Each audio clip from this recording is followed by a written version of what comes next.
Hello, my name is Uttra Radhakrishnan, and I'm with the Center for Science and Environment based out of New Delhi in India. So over here, we've seen in the last few nights that India, among other countries, has been playing a major role in ensuring that language on equity has been removed from the ADP text.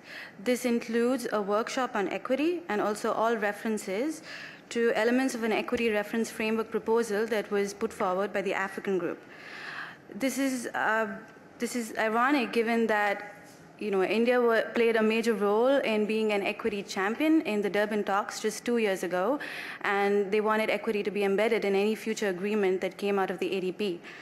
And what we have been seeing is that since then, India has almost been missing in action on how they want to move forward on equity. In fact, here in Warsaw, it's almost upsetting to see how they have not been engaging very constructively on this issue. On the one hand, we understand India's concerns. There has not been as much movement as they would have liked on pre-2020 ambition over here, and even lesser movement on finance from the developed countries. And one of India's key asks on a timeline for finance, which has also not seen much movement. And this, as a developing country for India, we see their concern in that the burden is probably being shifted from developed countries to developing countries.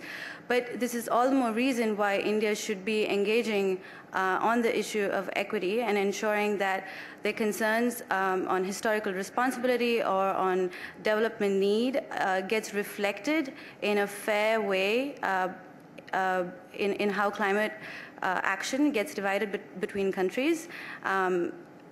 And we would like to see them engaging more constructively on this issue. Equity comes in when you're trying to say who has to do how much in terms of staying within the carbon budget that the IPCC and others have identified that we have to comply with if we're going to protect the climate system. And as Uttra said, that's not just a matter of historical responsibility. Historical responsibility is key, and it's one key indicator, but it's not the only one. You have to look at capacity and capability. You have to look at development need. You need to look at adaptation need, and you need to look at collective adequacy of the commitments to prevent runaway climate change.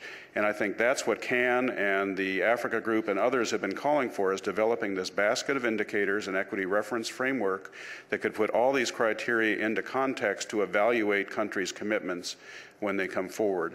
There are some of the major developing countries which are very uncomfortable with the notion of expanding the definition of equity out from pure historical responsibility to the more sophisticated approach of this 5 basket of indicators. And I think that's part of what you're seeing play out inside the ADP right now.